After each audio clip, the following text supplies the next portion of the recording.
که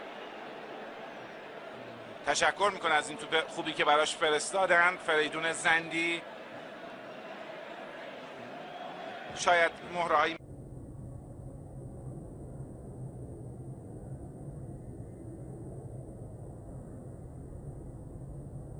مثل میلاد میداودی، حتی آندرانیک تیموریان اگه شرایط بازی رو واقعا پیدا کرده باشه که اسمش رو نیمکت نشینا رد شده، و گوران یرکوویچ ذخیره‌ای که معمولا میاد به بازی، علی خسیف،